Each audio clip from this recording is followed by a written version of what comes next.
Good day, doctors. I am Sophia Quiap, and I will be the first presenter for the Chapter 17, Blood Supply of the Brain and the Spinal Cord.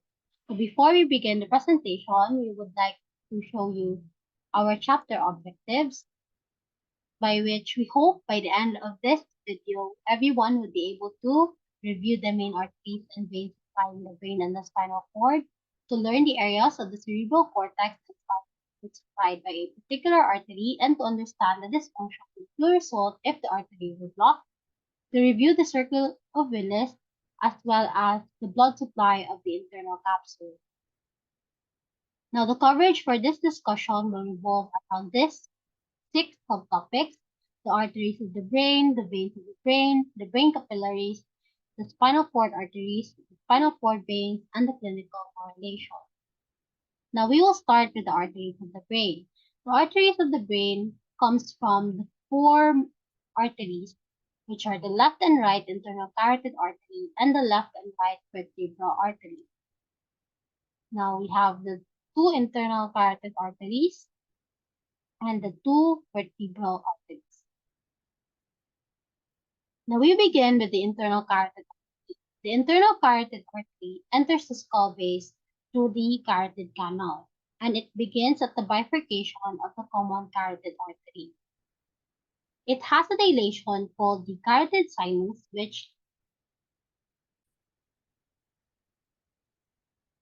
which acts as a baroreceptor that is crucial for control of blood pressure and heart rate.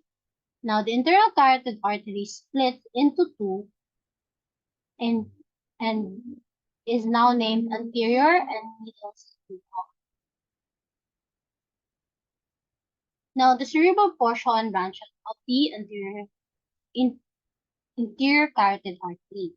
First, we have the ophthalmic artery, which supplies the frontal area of the scalp, the ethmoid and frontal sinuses, and the dorsal nose.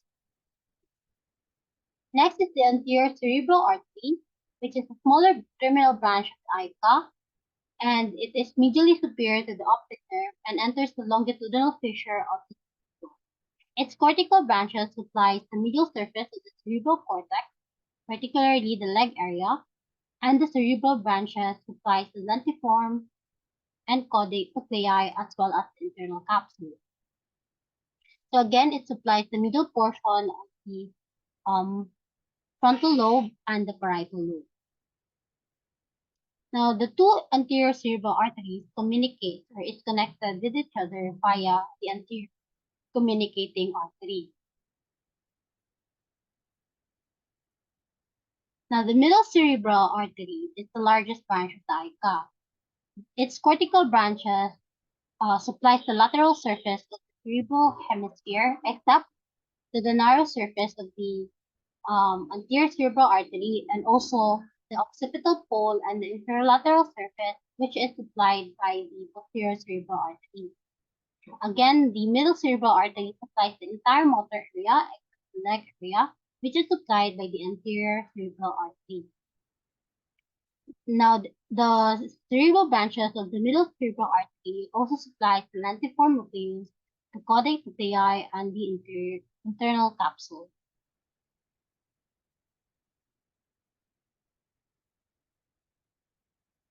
Next is the posterior communicating artery. This is close to the ICA termination. It joins the ICA to the posterior cerebral artery.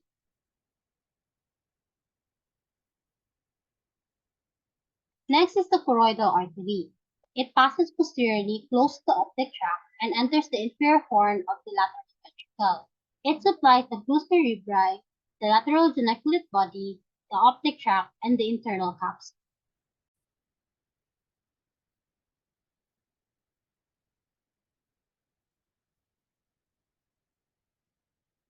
Next is the vertebral artery. Now, the vertebral artery is the first part of the subclavian artery, and as it ascends in the neck, it actually courses in between the vertebral foramen of the upper 6 cervical vertebrae. Now, it enters the skull through the foramen magnum. It pierces the dura and arachnoid mater to enter the pia mater. Now, at the lower border of the pons, it joins with the opposite side and forms the basilar artery. Now let's begin with the cranial branches of the vertebral artery. Now it gives rise to the meningeal branches, which supplies the bone in the posterior cranial fossa as well as its dura. Next is the anterior spinal artery, which is a single artery that descends on the anterior medulla oblongata and spinal cord. It is embedded in the pia mater along the anterior median fissure. Next is the posterior spinal artery. The posterior spinal artery arises from either the vertebral artery or the posterior inferior cerebellar artery. It descends on the posterior surface of the spinal cord close to the posterior roots of the spinal nerves. So the anterior and posterior spinal artery will be further discussed later on. Now we have the posterior inferior cerebellar artery. Now this is the cerebellum that lies at the posterior cranial fossa. Now if we remove the cerebellum, we will see the posterior inferior cerebellar artery. This is the largest branch of the vertebral artery, which supplies the inferior surface of the vermis, central nuclei of the cerebellum, and the undersurface of the cerebellar hemisphere. It also supplies the medulla oblongata and the cortex of the fourth ventricle. Next are the medullary arteries. These are very small branches in the medulla oblongata.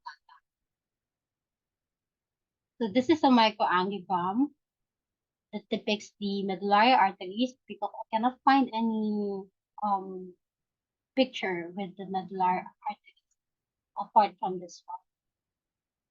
Next is the basilar artery. Now, the basilar artery again is the union of the two vertebral arteries and ascends in a groove on the anterior surface of the pons. Its branches are the pontine arteries, which are numerous small vessels that enter the substance of the pons.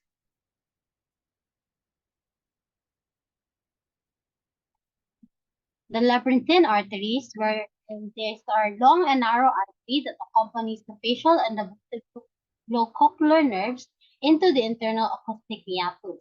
It often arises as a branch of the anterior inferior cerebellar artery,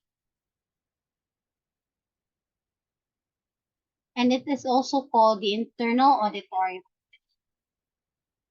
Now, the anterior inferior cerebellar arteries, it passes posteriorly and laterally and supplies the anterior and inferior parts of the cerebellum.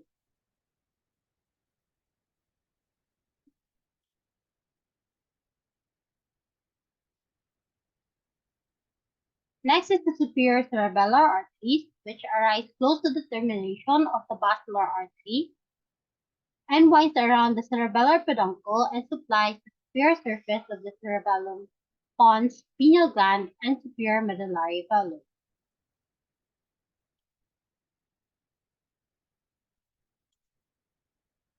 Next is the posterior cerebral artery. This artery curves laterally and backward around the brain, joined by the posterior communicating artery, which connects it to the internal carotid artery. Its cortical branches supplies the inferolateral and medial surface of the four lobe, the lateral and medial surface of the occipital lobe. Its central branches supplies the thalamus, lentiform nucleus, midbrain, pineal gland, and the medial geniculate body. Its choroidal branches supply the inferior form of the lateral ventricle and choroid plexus, and as well as the third ventricle choroid plexus.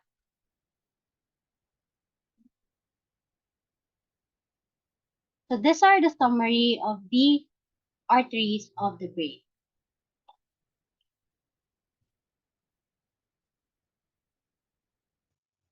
Hello everyone, I am Dorothy Aguilar, and for my part, this will be just like a brief review of what we had already discussed back in our gross anatomy class.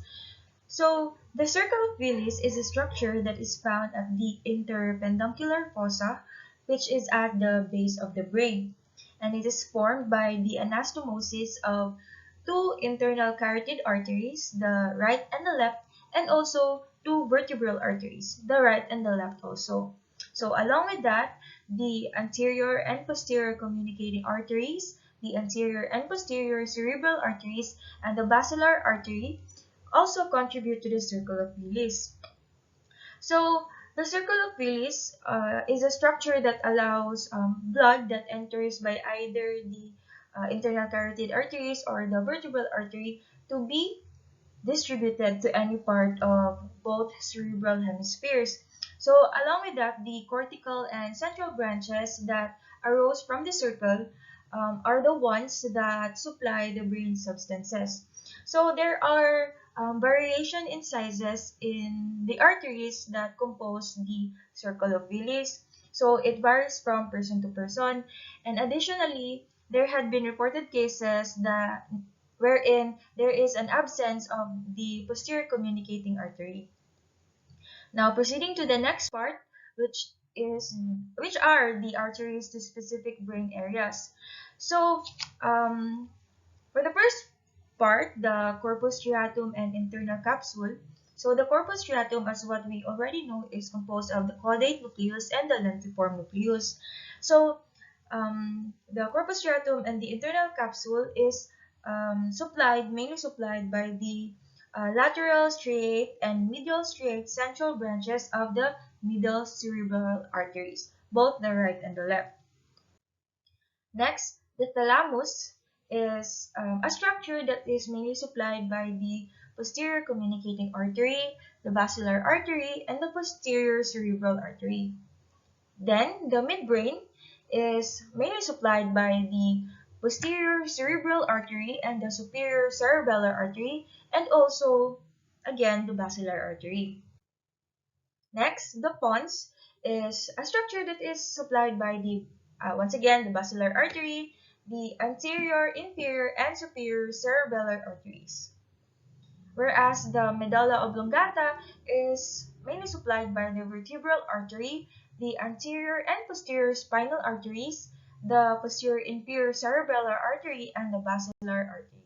Lastly, the cerebellum is mainly supplied by the SAP, or the superior cerebellar artery, the anterior inferior cerebellar artery, and the posterior inferior cerebellar artery. So SAP in short, so that we can memorize it easily. Next, for the next topic, which is the nerve supply of cerebral arteries. So cerebral arteries receive a rich supply of sympathetic postganglionic nerve fibers. So these fibers are derived from the superior cervical sympathetic ganglion. So stimulation of these fibers would bring about vasoconstriction. So it is important to note that under normal conditions, the local blood flow is controlled by the concentration of carbon dioxide, hydrogen ions, and oxygen, which are present in the nervous tissue. And so if there is a rise in the carbon dioxide and hydrogen ion concentrations, as well as the lowering of the oxygen tension, this would bring about vasodilation. So that's all for my part. Thank you very much. So, good day, everyone. I am Glory Tatoy, and I'll be discussing the veins of the brain. So, the veins of our brain has no muscular tissue in the thin walls, and it possesses no valves. So, it emerges from our brain itself to be subarachnoid space, and it pierces through the arachnoid matter and meningeal layer of the dura, where it drains to the cranial sinus. So we have two types of cerebral veins. We have the external cerebral veins and the internal cerebral veins. So for the external cerebral veins, we have three main veins there. So for it is the superior cerebral veins, as you can see here, the superficial middle cerebral vein, and the deep middle cerebral vein. So for the superior cerebral vein, it passes upward over the lateral surface of the cerebral hemisphere, as you can see here, and then it drains to the superior sagittal sinus. For our superficial middle cerebral vein, it drains the lateral surface or sa gilid ng ating cerebral hemisphere.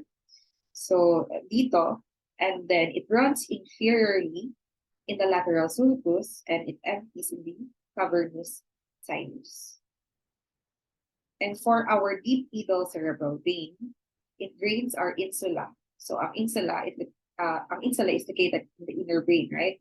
So this deep middle cerebral vein is joined by our anterior cerebral vein and the striate veins, which is these striate veins are the collateral veins of the basal vein of Rosenthal. So this anterior cerebral vein and striate vein, they join together to form the basal vein, and then this deep middle cerebral vein, punta siya dito, and then it drains in the straight sinus. And for the internal cerebral veins, we have two internal cerebral veins. So it is formed by the union of this choroid vein and thalamus-striate veins. And then these two veins join together in the interventricular foramen. So they run posteriorly in the thalachoroidea, which is located in our third ventricle, and they will unite with the splenium of the corpus callosum. As you can see here, this one is the internal cerebral veins. So as I have mentioned earlier, it is formed by the thalamus-striate veins and the choroid veins. So I have made a table here, just a quick recap. So we have the external cerebral veins. We have three main veins there. So we have the superior cerebral veins, which drains in the superior sagittal sinus. We have the superficial middle cerebral vein, which drains in the cavernous sinus. And we have the deep middle cerebral vein, which drains in the straight sinus. And we have, as I have said earlier, we have two internal cerebral veins, which drains in the straight sinus. And we also have veins of the specific brain area. So we have veins in our midbrain, pons, medulla, and the cerebellum. So this midbrain, so the veins in our midbrain, it drains in the great cerebral vein of Galen or the basal veins. And for our pons, so from the pontine veins, it goes or drains in the basal vein, cerebellar veins, or the neighboring venous sinuses. And for the medulla, so from the medullary veins, it drains in the neighboring venous sinuses such as the inferior petrosal sinus, occipital sinus, internal jugular vein, or the radicular veins in our spinal cord. And for the cerebellum, it drains in the great cerebral vein or adjacent venous sinuses. So for our brain capillaries, so for the capillary supply, the brain capillary supply, so it is greater in the gray matter than in white matter. It is because of the greater metabolic activities in the neuronal cell bodies in the gray matter than in the nerve processes in the white matter. So this brain capillaries serves as the blood-brain barrier of our CNS. So the brain capillaries, as we have tackled before, so they lack fenestrations and they have continuous basal lamina. So mahirap makapasok yung other substances. And then this blood-brain barrier exists between the endothelial cells in the capillary beds and are formed by tight junctions. So for our cerebral circulation, so the main purpose talaga ng circulation ng blood in the CNS is to deliver oxygen, glucose, and other nutrients in the nervous tissue, and it removes carbon dioxide, lactic acid, and other metabolic byproducts. So it is supplied by our circle of Willis. So it is formed by the two internal carotid arteries and two vertebral arteries, as it is mentioned by the other reporters.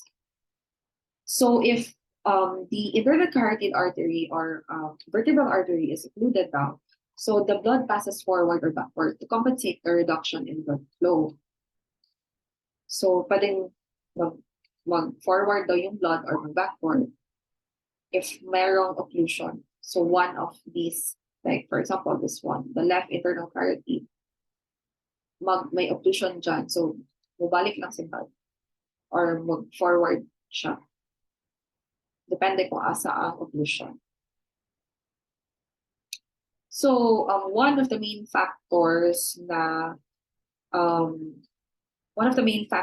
nag-force of blood going to our brain is our arterial blood pressure. But this is opposed by such factors such as the raised intracranial pressure, increased blood viscosity, and the narrowing of the vascular diameter. So for the cerebral blood flow, it remains remarkably constant despite the changes in the general blood pressure. Why is that? So there is an autoregulation of the circulation that is accomplished by compensatory lowering of the cerebral vascular resistance, where if ang arterial pressure is decreased and if taas ang arterial pressure, magtaas po ang cerebral vascular resistance. Pero if super baba na jud kayo ang arterial blood pressure, autoregulation cannot maintain this. So the diameter of the cerebral blood vessels is the main factor contributing to the cerebral vascular resistance. So the most powerful vasodilator influence on the cerebral blood vessels in an increase or decrease in the carbon dioxide or hydrogen ion concentration. So, kung daghang carbon dioxide, mag-vasodilate siya, no? And if mag-decrease po. So, even though our blood vessels are innervated by our sympathetic postganglionic nerve fibers, and it also responds sa norepinephrine, ang main factor pa rin talaga yung nagka-contribute sa cerebral vascular resistance is ang diameter sa cerebral blood vessels.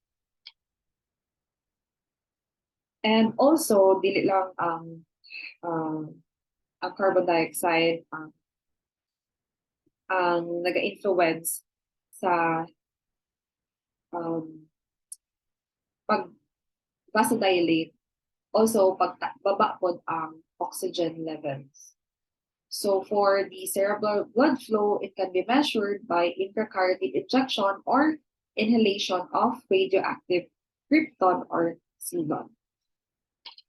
And 50 to 60 milliliters per 100 grams of brain tissue is the normal cerebral blood flow per minute. So, and also it was also mentioned sa book that if sa PET scan, if there is an increased neuronal activity in the different parts of the brain, it causes a local increase in blood flow. So for example, nagatanaw ta sa isa ka object. So there is musiga sa may asa ba ang visual cortex nasa occipital lobe. So there is an increased oxygen and glucose consumption there is at the occipital lobes, and it results in an increase in the local concentration of carbon dioxide and hydrogen ions that brings the local increase of blood flow. So that would be all for my report. Thank you.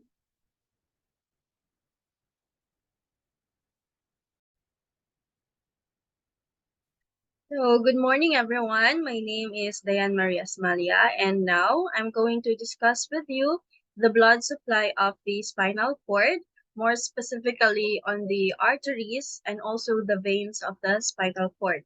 So, first off, I'm going to discuss with you the arteries of the spinal cord. So, the spinal cord receives arterial supply from 3 small arteries, which consists of 2 posterior spinal arteries and 1 anterior spinal artery. So as you can see from the figure on the right side there, you can see from the topmost the 2 posterior spinal arteries, and also on the bottommost you can see there the anterior spinal artery. Next is the posterior spinal arteries. So the posterior spinal arteries arise either directly from the vertebral arteries inside the skull or indirectly from the pica or the posterior inferior cerebellar arteries. So the posterior spinal arteries supply the posterior third of the spinal cord. And then the first three thoracic segments of the spinal cord are vulnerable to ischemia. Thus, the segmental or the radicular arteries on this region be occluded. Next is the anterior spinal artery. So this artery is formed by the union of two arteries that arises from vertebral artery inside the skull. So as you can see there from the right figure, starting from the vertebral artery, it gives rise to two arteries which unites as one, and that single artery now is called as your anterior spinal artery. So the anterior spinal artery supplies the anterior two-thirds of the spinal cord. The fourth thoracic and also the first lumbar segments of the spinal cord are particularly liable to ischemic necrosis. Next is the segmental spinal arteries. So, at each of the intervertebral foramen, so the longitudinal running arteries, such as the posterior and also the anterior spinal arteries, are reinforced with a small segmental arteries on both sides. So these segmental artery actually gives rise to anterior and also posterior radicular arteries. So feeder arteries actually enters the vertebral canal and anastomose with the anterior and also the posterior spinal arteries. So one large and important feeder arteries is known as the great anterior medullary artery of Adam Kiewicz. So this feeder artery is actually unilateral and mostly arise from the spinal cord from the left side. So one of the importance of this feeder artery is that it is the major source of blood to the lower two-thirds of the spinal cord. So this figure shows the artery of the Adam Kiewicz. And lastly, the veins of the spinal cord. So the veins of the spinal cord drains into 6 tortuous longitudinal channels that communicate superiorly within the skull with the veins of the brain and also with the venous sinuses. So the veins of the spinal cord actually drain mainly into the internal vertebral venous plexus.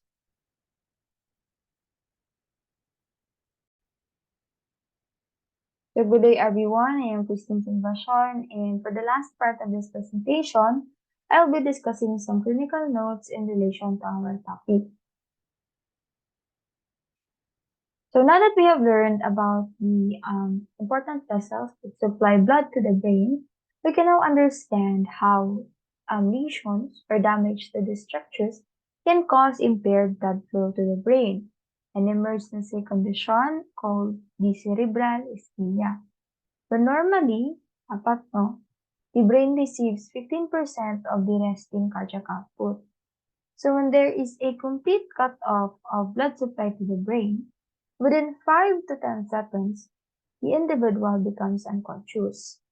Within 1 minute, the neuronal function ceases, and within 4 minutes, irreversible changes start to occur. So that's how fast its progression is. However, time may be longer if the patient's body has been cooled. So why? How does cooling down the body of the patient help with ischemia? So a particular journal discussed how inducing hypothermia to ischemic patients can inhibit the release of inflammatory cytokines and damage-associated proteins, which consequently inhibits the initiation and propagation of brain necrosis or infection. So this is very important because brain damage might be reversed if the blood flow can be restored even after 5 minutes. So the most common cause of cerebral ischemia is cardiac arrest due to coronary thrombosis. So there are two conditions associated with cerebral ischemia: the cerebral circulation interruption and the other one we will be discussing later. So for the cerebral circulation interruption, These are caused by vascular lesions of the brain, and the resulting neurologic defect will depend on these three factors. So first is the size of the artery occluded. Second is the state of the collateral circulation. And third, the area of the brain involved. So first one, we have the cerebral artery syndrome, which is a general term for lesions in the common carotid artery, internal carotid artery, and vertebral arteries in the neck, wherein most of these lesions usually occur. Next, we have the cerebral artery occlusion. So this table looks so loaded. However, it just basically summarizes the manifestations of artery occlusion based on the site or what artery is occluded. So for the anterior cerebral artery occlusion, we have two possibilities. So if the occlusion occurred proximal to the anterior communicating artery, so here in this figure, so if the occlusion occurred within the or along the anterior cerebral artery, proximal to the anterior communicating artery, there will be no effect since there is a collateral anastomosis within this region.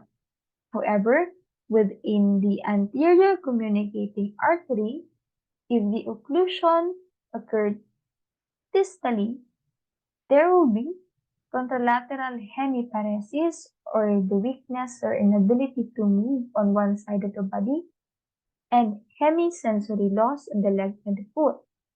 There is also the inability to identify objects correctly, apathy, and personality changes.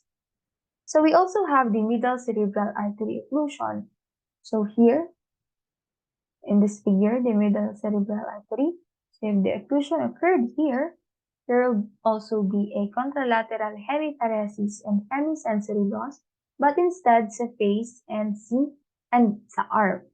We also have the aphasia, which is a speech defect when the left hemisphere is affected, and the anosognosia if the right hemisphere affected.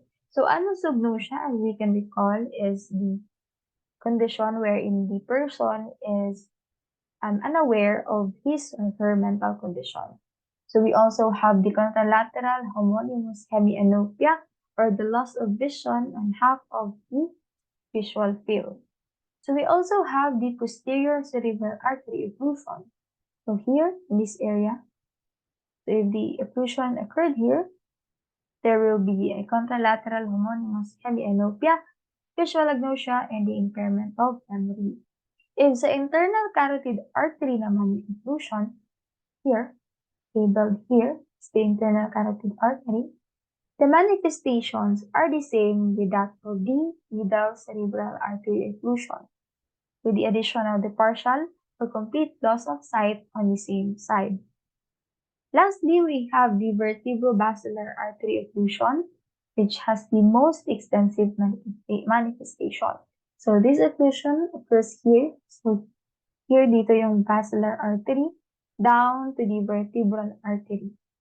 So when that occurs, there will be ipsilateral pain and temperature sensory loss of the face, while sa body, it is contralateral. We also have the hemianopia and ipsilateral loss of the gag reflex, pain and hoarseness, and even coma. So next one is the cerebral blood flow impairment. So if the cerebral circulation interruption is mostly caused by lesions and occlusions, this condition is caused by conditions that are categorized into three. The first are diseases that produce alteration in blood pressure, diseases of arterial walls, and diseases that result in blockage of the arterial lumen. So first one, we have the diseases that produce alteration in blood pressure. Here we have postural hypotension, which basically means that low blood pressure due to posture. So this usually happens in individuals that remain in a steady position for a long period of time. So, for example, sa book, yung sa mga soldiers, so stands for a very long time for churchgoers. And also for patients who are confined in bed for a very long time. So this results in the accumulation of venous blood in the limbs, and since na-accumulate nga yung venous blood sa limbs, there will be impaired venous return to the heart, with a consequent fall in the cardiac output and arterial blood pressure. We also have the physical and psychological shock characterized by prolonged fall in blood pressure due to physical trauma, such as in accidents or surgeries wherein there is excessive blood loss, and also hyperventilation during anxiety states due to decreased carbon dioxide in the blood. So we also have the blood viscosity changes, such as in polycythemia vera, wherein high hematocrit causes the blood to become viscous or sticky. So since viscous siya, there is an increased resistance to flow. We also have the carotid sinus syndrome, which is the hypersensitivity of carotid sinus to changes in blood pressure. So if our carotid sinus in our carotid artery is overly sensitive to just small changes or small increases in blood pressure, matrigger niya agad yung premature or parang unnecessary fall in blood pressure. So we also have the heart disease, any severe cardiac diseases that can cause inefficiency of the heart to pump blood and for the blood to flow can lower the cardiac output and blood pressure. So for our next category, we'll have the arterial wall disease, which is the narrowing of the lumen of the arteries that supply the brain. So common cause is the atheroma, or what we call the fatty buildup within our arteries. So syempre, if there is a narrowed lumen of the arteries, there will be impaired cerebral circulation. So for our last category, we have the diseases that result in blockage of the arterial lumen or embolism. And embolism can occur in two forms. First is the thrombus, or what we commonly know as the blood clot. And this is the most common among the two. The other are the fat globules, which are from the yellow macerated marrow, which can enter the veins, pulmonary circulation, and can block multiple small cerebral end arteries.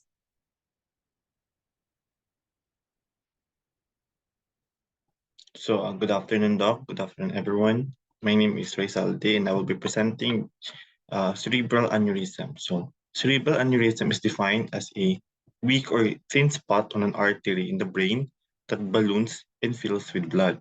So, under this condition, we have congenital aneurysm. So, congenital aneurysm commonly occur at the site where two arteries join, just like in the formation of the circle of Willis. So it's a deficiency, it's caused by a deficiency in tunica media, complicated by development of atheroma that causes local dilatation that may press on neighboring structures in the brain. So clipping or ligating the neck of aneurysm can offer a best chance of recovery. So intracranial hemorrhage, so it results from trauma or cerebral vascular lesions. So there are four varieties of this intracranial hemorrhage. We have epidural hematoma, subdural hematoma. Under epidural hemorrhage, we have hematoma. It's characterized by a lens-shaped hematoma, and under subdural hemorrhage, characterized by a crescent-shaped hematoma. So, and the other two are the cerebral hemorrhage and the subarachnoid hemorrhage. So subarachnoid hemorrhage is characterized as a leakage or rupture of a congenital aneurysm on circle of Willis. So it can occur less commonly from angioma or contusion and laceration of brain meninges.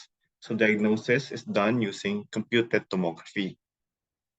Cerebral hemorrhage, it results from a rupture of an atheromatous artery and is common in patients with hypertension. So the corticonuclear and the corticospinal fibers are damaged, producing hemiplegia or paralysis on the opposite side. So these pictures are the techniques used in diagnosing different forms of cerebrovascular diseases with speed, accuracy, and safety. We have on the right, on the left, the CT scan, the MRI, and the PET scan. So another technique is cerebral angiography. So cerebral angiography, it is used for detection of abnormalities in blood vessels. It is used in detection and localization of space-occupying lesions. It is used for the determination of vascular patterns of tumors. So the procedures are the following. The patient is under general anesthesia and in supine position. The head of the patient is centered on a radiographic apparatus that take repeated radiographs at 2-second interval. So, and a radiopaque medium is injected rapidly into the lumen of the common carotid or vertebral artery, or indirectly introduced through a catheter that is inserted into the radial or femoral artery. So this technique is very invasive with morbidity of 0.5 to 2.5%. Next is the spinal cord ischemia. So as we all know, maybe discussed by the previous reporters, that spinal cord is supplied by two arteries, the anterior spinal artery and the posterior spinal arteries. So these blood vessels are very small and they vary in size and diameter. So lesions or occlusion of either of these blood vessels may result to spinal cord ischemia. Specifically, occlusion of the anterior spinal artery will result the following signs and symptoms.